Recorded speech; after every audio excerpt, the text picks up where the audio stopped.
সকালে সব কিছু গুছিয়ে আমরা বাসে উঠে পড়লাম হ্যালিফ্যাক্সের উদ্দেশ্যে। বাস ছাড়ার পর জানালার পাশে বসে বাইরের সুন্দর সিনারি দেখতে দেখতে শুরু হলো আমাদের জার্নি। রাস্তার দুপাশের গাছপালা, খোলা আকাশ আর সুন্দর ক্যানাডিয়ান ল্যান্ডস্কেপ সব কিছু মিলিয়ে পথটা যেন ভ্রমণের একটা অংশ হয়ে গেল।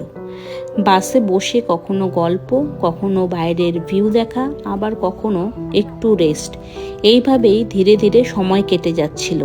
জার্নিটা লম্বা হলেও নতুন জায়গায় যাওয়ার এক্সাইটমেন্টের কারণে একদমই কিন্তু খারাপ লাগছিল না। ওই দূরে দেখা যাচ্ছে উইন্ডমিলগুলো। তোমাদের কেমন লাগছে অবশ্যই জানিও। অনেকটা জার্নি করে ফ্রেডারিকটন থেকে বাসে করে অনেকটা পথ পাড়ি দিয়ে অবশেষে আমরা পৌঁছে গেলাম হ্যালিফ্যাক্সে। নতুন শহরে পা রাখার পর থেকেই চারপাশের পরিবেশটা আমাদের বেশ ভালো লাগছিল, কারণ অনেকটা জার্নি করেছি, অনেকক্ষণ ধরে বাসে বসেছিলাম। তারপর বেশ ভালো লাগছিল বাইরের এই আবহাওয়া।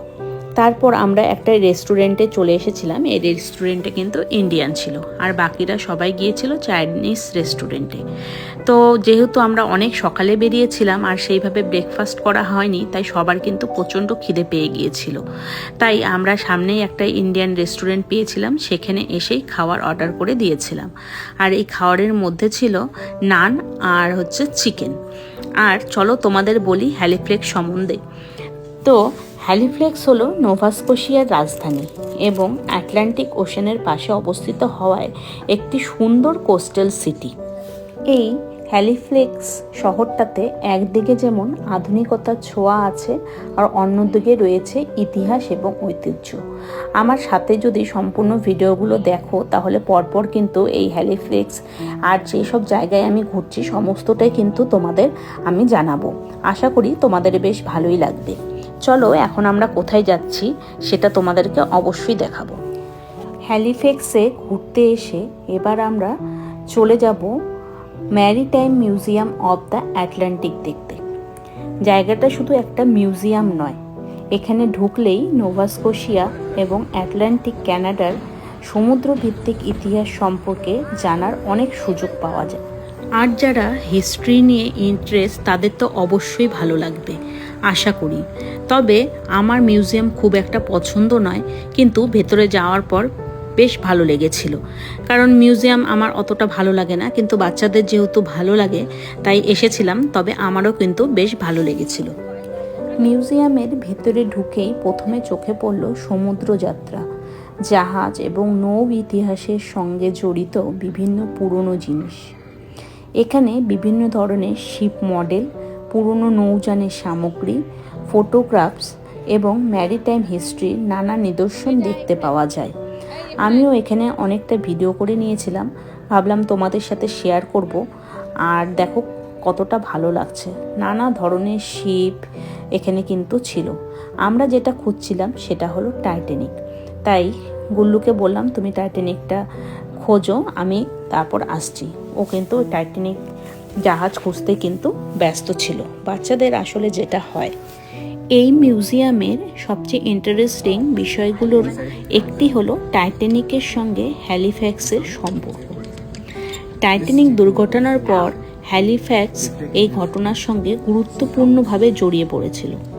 মিউজিয়ামে টাইটানিক এর সেই ইতিহাস এবং হ্যালিফ্যাক্সের ভূমিকা সম্পর্কে কিন্তু জানা যায়।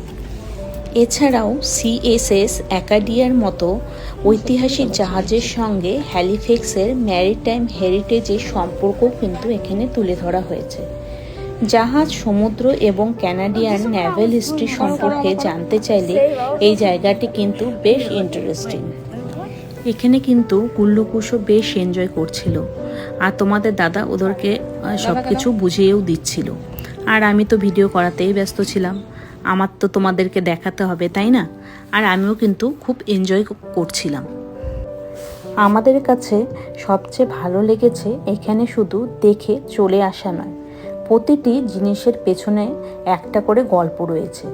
আর সেই গল্পগুলো জানতে জানতে মনে হচ্ছিল আমরা যেন অনেক বছর আগের সময়ের মধ্যে ফিরে গিয়েছি। হ্যালিফ্যাক্স ভ্রমণের সময় ইতিহাস আর সমুদ্রের প্রতি যাদের আগ্রহ আছে তাদের জন্য এই ম্যারিটাইম মিউজিয়াম সত্যি দেখার কিন্তু একটি জায়গা। আমরা এখানে অনেকটা টাইম স্পেন্ড করলাম এবং অনেক কিছু ঘুরে ঘুরে দেখলাম। এটাই হলো সেই টাইটানিক জাহাজটা, যেটা দেখার জন্য আমরা সবাই আগ্রহ ছিলাম। তো জাহাজটা দেখে নিলাম আর তোমাদের সাথেও শেয়ার করলাম। কারণ এই মিউজিয়াম তো তোমরা জানোই অনেক বড় হয়, সেটা শেয়ার করলে অনেকটা ভিডিওটা অনেকটা বড় হবে, তাই যতটা পারলাম তোমাদের সাথে শেয়ার করলাম। তোমরা জানিও তোমাদের আজকের ভিডিওটা কেমন লাগলো। আশা করি ভালো লেগেছে। যদি ভালো লাগে তবে অবশ্যই লাইক কমেন্ট শেয়ার করো। আর ততক্ষণ তোমরা খুব ভালো থেকো, সুস্থ থেকো আর সাবধানে থেকো। দেখা হচ্ছে পরের একটি দারুণ ব্লগের সঙ্গে। ততক্ষণের জন্য টাটা।